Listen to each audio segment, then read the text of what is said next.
5, 4, 3, 2, 1. Yo, what is up, everybody? Welcome to the Dream Huge podcast, hosted by Biggie Justin Bigelow, the three-time Samurai champ. What is up, Biggie? Let's go. How you doing, man? That's just some nice looking artwork in the background. I like that.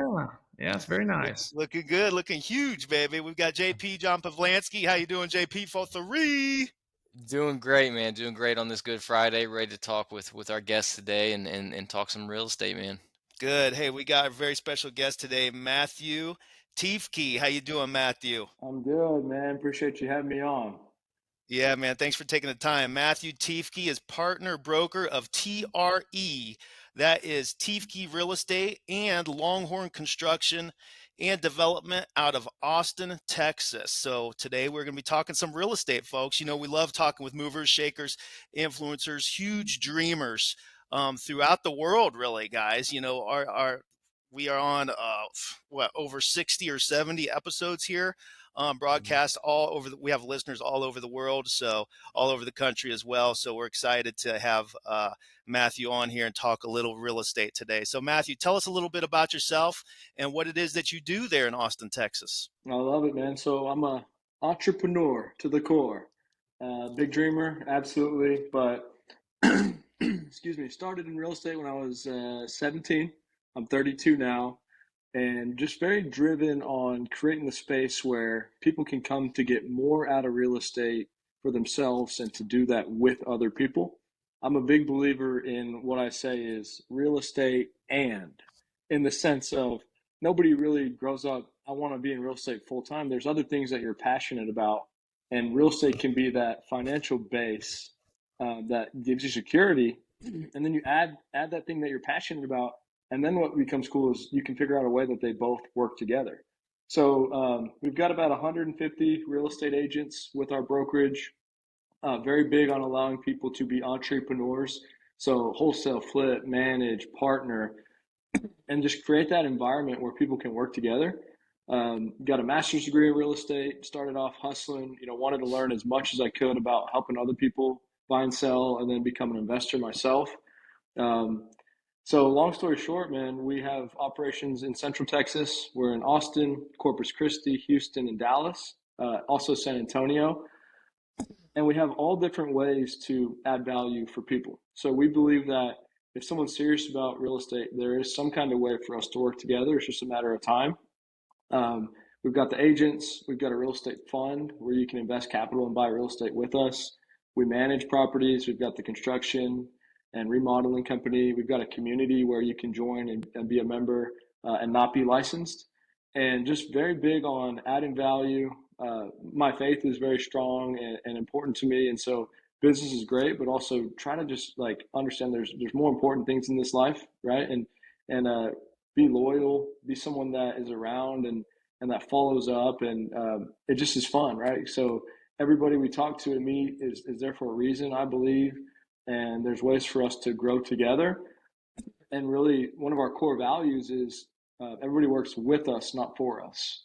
Even if you're an employee or whatever you may title it, we are in this together. Your voice matters. If you think we're doing something wrong, which we do, right? We're not perfect. Tell us, and let's be better together. And just trying to push the limits, man. I mean, meet people, connect, invest in real estate, be a resource. Wearing a cannabis hat right now. I'm a big fan of the cannabis industry. Invested in that space pretty heavily. We own mobile home parks, small apartments, houses, probably about 110 units total, all around Central Texas. And just excited, man. I mean, we try to wake up and be positive, deal with our challenges. Markets changed. But in business, as you guys know, it's just constant setbacks. And in real estate in particular, I think one of the interesting things that I've realized is most things don't work out the way you want them to. And so the whole business is just pushing forward and rolling with those punches, no matter what level you're at, so we're just trying to stay positive, trying to meet people, and at our core, entrepreneurs is how I would describe it. Yeah, entrepreneurs. I like how you fit that name right in there, Yeah, right? man. It's like it was made for you. It was. Well, it sounds to me like you're really adding value to your clients and your team members by letting them explore everything, like you said, real estate and real estate, and there's so many different ways. It sounds to me like too, there's so many different ways you could take the business. If you've taken your brokerage and added in all those pieces, those accessory businesses that just continue to add value to your clients. So awesome job there. It sounds like you're doing an awesome job. So take us back, for listeners. You said you got into real estate at 17. When you said that's when you started, what was your initial foray into real estate? Yeah, thank you. My mom was a single mom. She raised my brother and myself. Um, I was born in Cleveland, Ohio, but I moved to Austin when I was 3 years Hey. old. And so my mom literally was cleaning houses when we moved here, and she was substitute teaching. And by the time I was 16, I think she might have had 9 properties. She just saved up every dollar she could. She made a lot of sacrifices. She was a grinder, Mama, awesome job. hustler, man. She's still working with us today. Cold calling Shout every out. day. Yeah, Kimbo Slice is what we call her. Um, but she was an Wait, why do inspiration. you call her Kimbo Slice? Her name's Kim, and everybody that meets her loves her. Hardcore, as you could imagine, single mom, right? And Hmm. you just don't want to get sliced up by her. You say, Kimbo was a bad man, boy. Do Oh not meet yeah. your mama in the backyard. If your mama says, "Hey, meet me in the backyard," you better go the opposite way. Kimbo Slice. So it started with Kimbo, Mama Kimbo Slice, had 9 properties. So you kind of learned from that, right? You were around it. You absorbed that. Man, you can only learn so much in a textbook. You got to get out Hmm. there, take action. You got to be around it. We do the same thing here at Dream Huge. We promote investing. Investing in real estate properties, building your portfolio, and not we promote it, we preach it, we practice it, so we're all elevating and helping each other. And once you're in and around it, it's easier to do once you have Hmm. that real life example and you're living it, because you're seeing all the ins and outs of that. So you're following your mom along there. She's got 9 properties. Where does it go from there? So ends up, being about 20 at this point. And I go to college, I get my real estate license and could care less about college. But I mean, 24/7. I mean, I'm a grinder, and I was first one in, last one out of my real estate office. I was showing up to school dressed as, at the time I was in a suit and tie, like this is how a realtor dress, I think, um, and trying to be a The realtor. new guy, the new guy always wears suit and tie. You can tell. Yeah. Yeah. Yeah. Now you got the cannabis hat on. You got the hoodie, the beard. Oh yeah, he's the boss now, baby. So soaking it in, man, and you know, I was rookie of the year my first year. I was taking every call. I was shadowing people. I was taking notes. I found a mentor that I would just ask him questions all day, every day. And I would like to maybe point this out to listeners. I still, to this day, and I don't say this to make myself special or anything, but I've never run across someone that does that, where like I just couldn't wait to have someone walk in the room. I had 20 questions, right?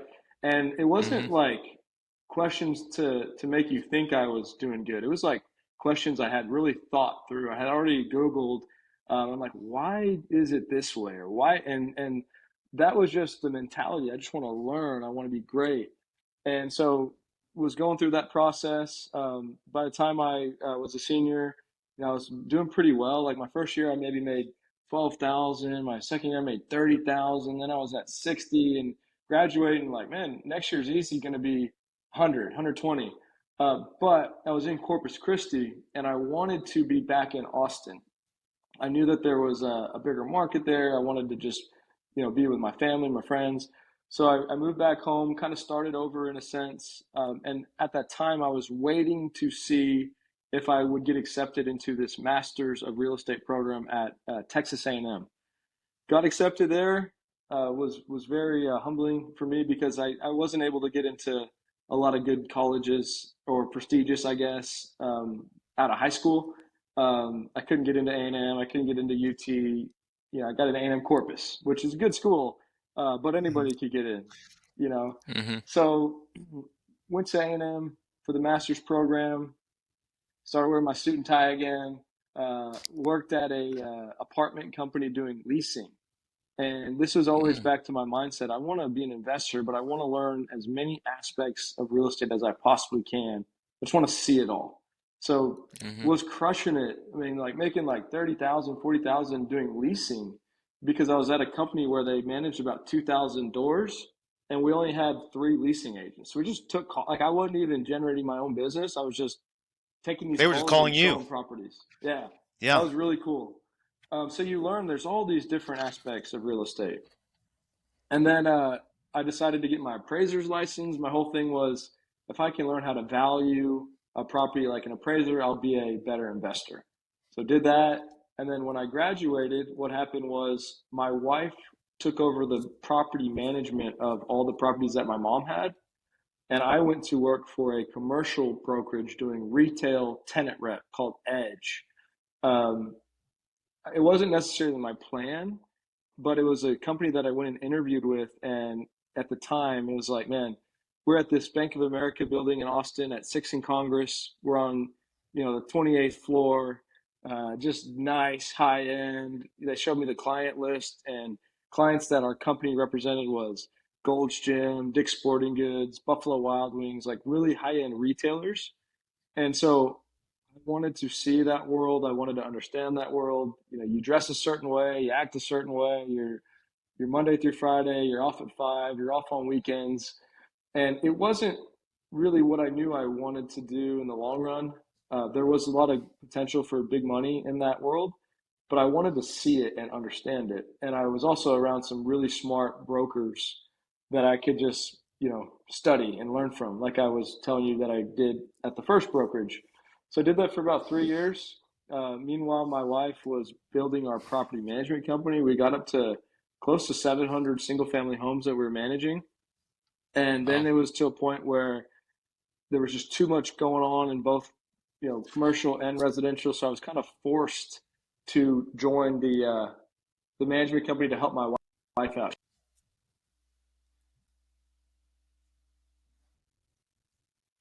Basically helped her kind of figure that out the best way we could.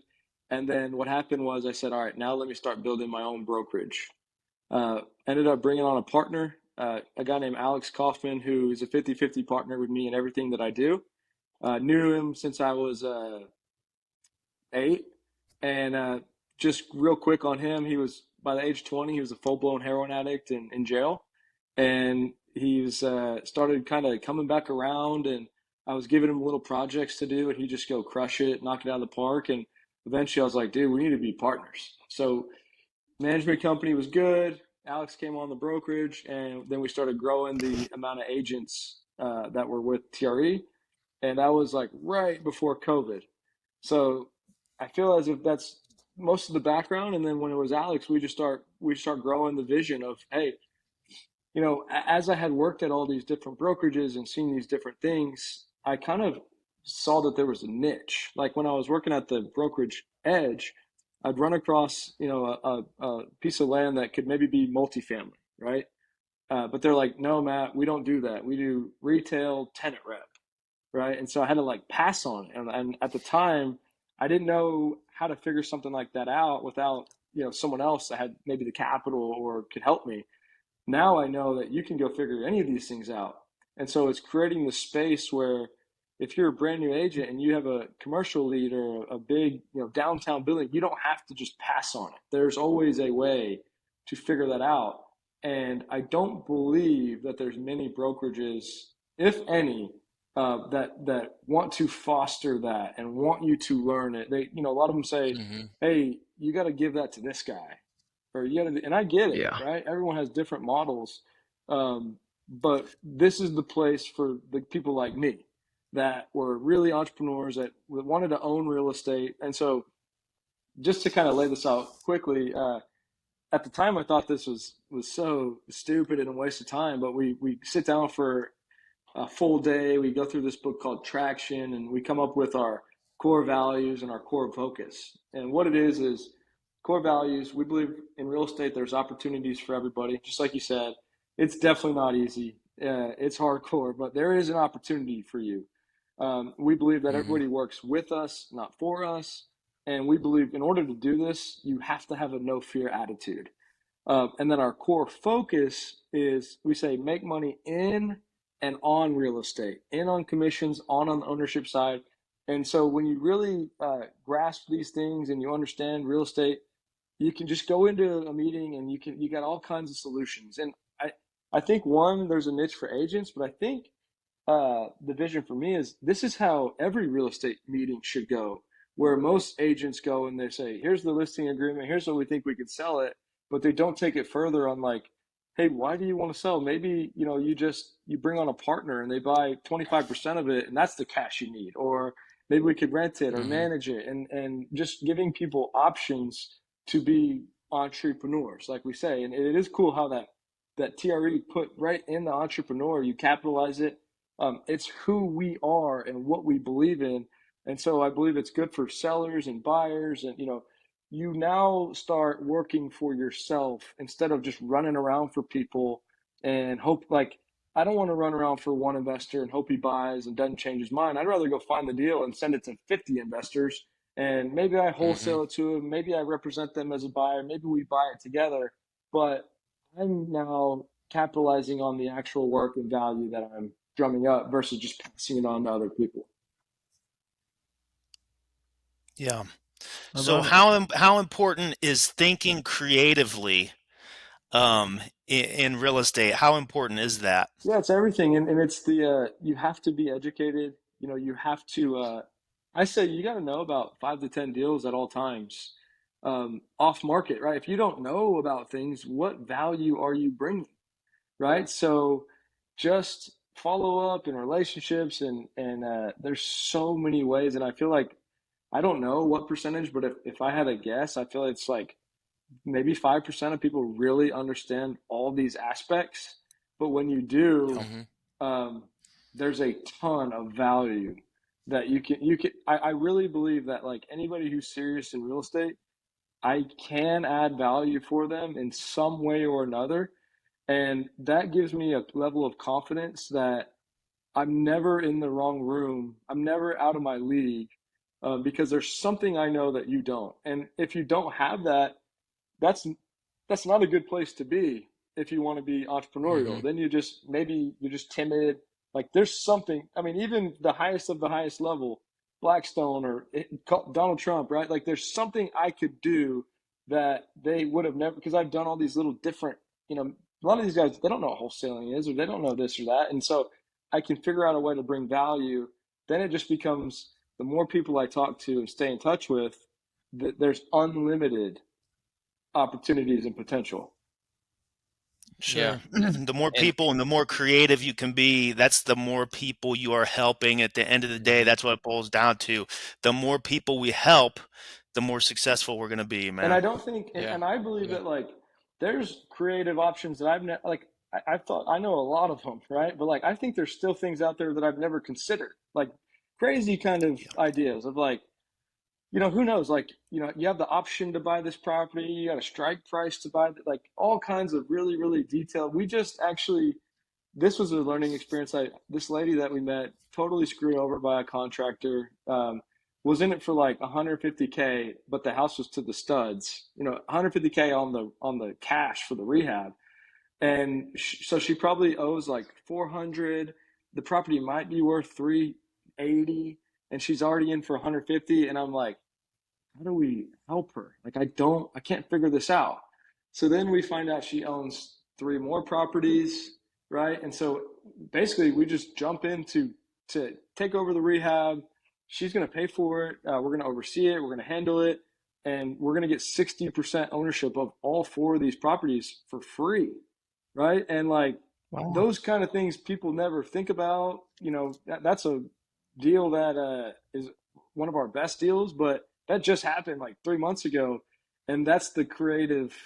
I didn't actually know the solution. My partner Alex figured this out, and I was like, wow. Now Mm-hmm. it's like, so that's where it's like there's other things I haven't thought about.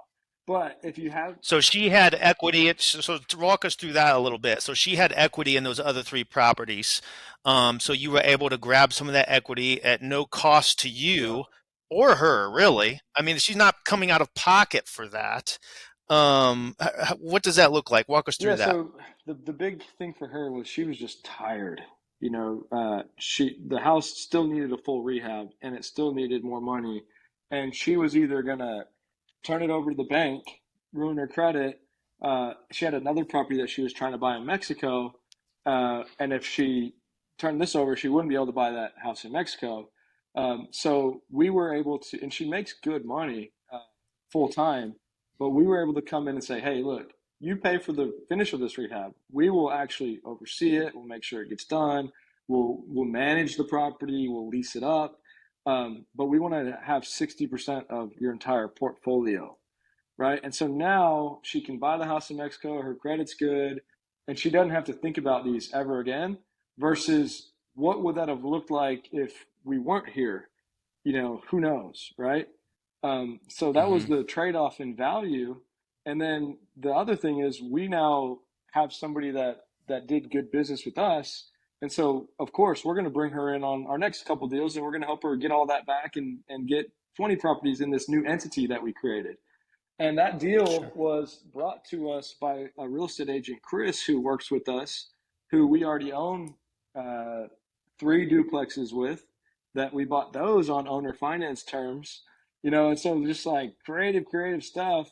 And this value of creating the space for entrepreneurs to thrive and to grow leads the real value for us is this, right? Like our brokerage splits are 90-10, 15K cap. So we don't really care about that. We've Hmm. made 15K cap 15 times over with these 11 properties that we own with Chris, and that's just one guy. That's a rare guy because he's a hustler, drumming up deals, hitting the pavement, right? Because that ain't easy to find these things. Um, but it's, I feel like a lot of people would have walked into that deal and just walked out real quickly. We persevered Yeah. and we found the creativity, and then we got 60% free equity. So the 60 split between me, my partner Alex, and Chris was 20 each, but it was free, and now our balance sheet looks better. We got really good interest rates on those, which you can't get now because we took over the existing debt that she had. Hmm. So just and that's just one of 1,000 creative kind of things that I could talk about. That's a great way to get paid. I'm going to keep that one in mind. I'm making notes on that. Oh, you don't have any cash? Well, what about equity? Any Yeah. equity build up by chance? We can accept cash. We can accept equity, credit card, check. You know, Yeah, putting equity right we in could have there. I done love a that. promissory note where she just paid us over 20 years. Like, who knows? Right. Right. Very Yeah. smart. That's actually I thought about that for my duplex. I'm like stuck and can't refinance because they're going to screw me on appraisal if I do it. I already tried this once, so I was trying to get creative, thinking like there's a way, there's a way, there's a way. And similar to what you just did with that girl, I came to my buddy and said, "Why don't you just give me 30 grand and I'll just pay you cash flow every month?" Yeah, And so it's like buying a rental for 30 grand, but it wasn't even. He was basically selling yeah, paper, yeah, and that Hmm. was it. So I was paying for equity, but I could, in theory, give him, 30,000. I don't know, 20% equity in the yeah. place with Yeah, that. absolutely. And you just the more So you're in the game, Great thinking the more creatively. you're in the game, the more you see and understand things. And there's a lot of people right now that, and this is the entrepreneur path. We adapt with the market. The market's different now, so what are we doing? And we're flexible. A lot of older people that didn't want to sell in the last 2, 3, 4 years because they're like, things are just going to keep going up. Why would I sell now? They got 10, 20 years mhm. left in life, and maybe their property is worth 5 million, but maybe they really just need 2 million, and they're good, and they don't even care. And I get it. Life's short. It's not just about money, like I was saying, and so there's just always new opportunities, but you just have to talk to people. You got to know how to be creative, Hmm. and it's really simple. Like, talk to a lot of people and have a good follow up and be consistent and do good business. It's going to take some time, but uh, if time's on your side when you're doing things the right way. So you just adapt with the market and figure out new opportunities. Absolutely, absolutely. And you just said something I wanted to touch on as well, Matt, is you said it takes time. And obviously through your story we can tell that it takes time. I mean, you went to school, you got your real estate license, you started there, and you finished up with your master's. You went and worked for multiple different businesses and learned different avenues and routes down the full picture of real estate, appraisal, retail, commercial. You're learning all these little things, and it was more or less, I think, of just gaining knowledge. And for the listeners out there, that's a huge point right there, guys. It's not a quick game. It's not a rich quick scheme. It's not going to come very quickly. And Matt proved that. He took the time, he allowed it to grow itself, and he learned every avenue of the business before he really jumped headfirst into the big scheme that he has now with a real estate brokerage, with a construction company, with all these different things. He took that time to learn and gain knowledge before he jumped into that head first. I think a lot of guys, especially at me being my age, I'm only 22, I see a lot of guys around my age, a little bit older, that are trying to take it too quick and go too fast. And it's a long-term game. You have to let it play out. And I did that too, man. Like I was going fast. I'm slowing down now just recently. And the other thing I would point out is, I don't know about you guys, but if this business hasn't made you basically break down and cry and think there's no solutions, then I don't think you're doing it right. So like that's a good thing if you're there. I'm crying right now. I mean, New problems. I mean, seriously, like it is freaking hardcore, and you got to realize, like, if you're not the type of person with fire in your eyes and a drive, like, it's probably not the business, because this is not anything other than that. Like, you constantly, no matter what level, we just closed the deal 2 months ago. It's a $330,000 duplex. We've had it under contract for over 2 years, and we were like, yeah, we'll do 10% down, 6-7% interest rate.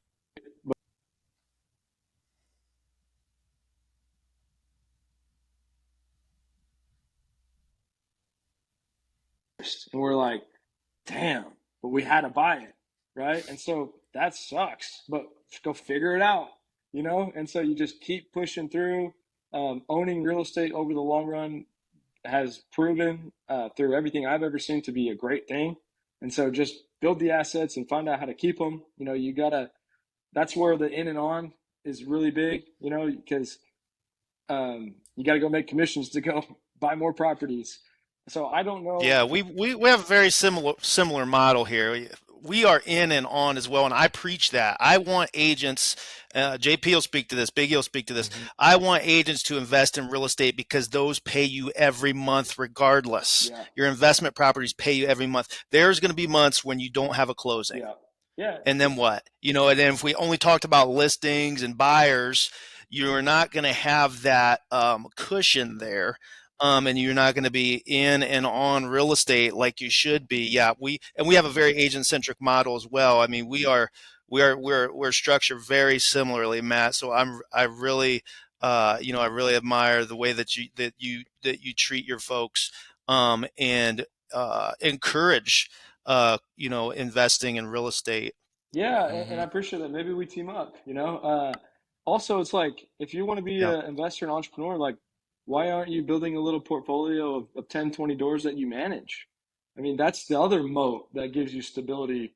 But you're also seeing what it's like to own properties, and you're plugged in with owners that are going to buy and sell. And so I don't ever want to just be full commission. That sounds horrible. And also, who knows? Maybe that job is automated by tech and it doesn't exist anymore. But the entrepreneurs are always going to have an option and always going to be needed, no matter what happens with tech. Right. Mm-hmm. Yeah, that gives me a good idea. I should get my own management, charge them 12%, and then give them to our management here and make a 2% split. Do anything, man. Yeah, absolutely. Beautiful. And do a great job with it. I'm doing it. Just get it. And then you build a base of investors that you just send deals to. Send every deal you find to all the investors at the same time. You're going to have to add a little something extra to justify that 2%, though, Biggie. Yeah. Well, that. Sales split, something. I got it. Free cookies. Maybe it's just the fact they get to work with you, man. Exactly. Yeah. Yeah. High quality workmanship. All right, Matthew. Hey, man, that is excellent stuff. We're running up against 30 minutes already, so thank you for your time. Well, first, anything else you want to touch on before we let you go? Just dead serious about what we do, and if someone wants help, I'll also try to figure out how I can help you guys. I'm probably one of the easiest people to ever get a hold of. We're everywhere. I love talking to people. I want to find the people with the fire in their eyes. Find the people that you want to be in your corner, and they're hard to find. But when you do, value that Mm-hmm. deeply and never let go of it. Uh, Business is tough. There's a reason why the Bible says it's harder to get into heaven for a rich man than through the eye of a camel with a needle. You're going to run into these opportunities where it's easy to take the greedy thing, and we've all probably done it. But we learn from our lessons. We get better. Have forgiveness for people, and just really hold on to the people that are there for you and that you can grow together with, and then it becomes fun, right? Like I could just Mm-hmm. probably lock myself in a room and make a couple $1 million a year easily, honestly, just because I know how to hustle in real estate. But there's nothing actually that enjoyable about that. I'd rather do it with people and have Mhm. victories to celebrate, and cool Yeah. things going on with people. So if you want help, Building yeah, relationships. man. Building relationships. The other thing is Mhm. just real quick, check in your phone book and see how many contacts you have. I've got like 8,000. And like that's a big value to that. And I don't think enough people focus on that. I think some people think they have a lot and they got 1,000, but I store every number, every person I talk to. And then I could just go through my phone book and just start making calls and figure out how to make money. Mm-hmm. Absolutely. Excellent stuff. Matthew Love it. Teifke, any final thoughts, Biggie, JP? Nope, that was good. Good stuff. Just be creative. I like being in and out, Yep. and don't think just feel like there is a solution. Even if you can't think of it, just keep it on your mind. Because I found it on my problem Yeah. No, after thinking there was no way. no such And then I thing. figured it out. This is my, you probably heard this, but no such things as problems, only solutions. Yes, Yep. sir. Yep. Yep. And I admire it too, man. I appreciate you coming on today, Matt, because being a fairly new in this game and at my age, I mean, I really appreciate it. And that's the best thing about this podcast, man, is I get to talk with people and folks that have done this stuff and learn from them and get inspired and get motivated. So you did that for me today. So I'm gonna go out there and hit the pavement a little harder Let's just go. because of Hey, that. So I this appreciate is that, man. there's a class I teach. It's called the Mamba Mentality, Kobe Bryant. And Let's we go. teach all kinds of classes. And it's like, hey, this class is about zoning in for an hour. And if you get very clear on what you want to accomplish and you turn your phone down or whatever, no distractions, you got to have that Mamba mentality and zone in for that hour, give respect to Kobe, and hustle the way he would and see what happens. Yes, I'm just sir. getting that whole vibe off you. You are zoned in, period. Look, because some guests come on here, they're back, like, hey, what's going on? Here's Matt. He is like, bam, you got Matt Teifke for a half hour, Let's go, baby. He is baby. in your face. I love it. And you are locked in, zoned in. It's all about that Mamba mentality. All right, Matt, where can folks follow or contact you, sir? Cell phone 512-914-4806.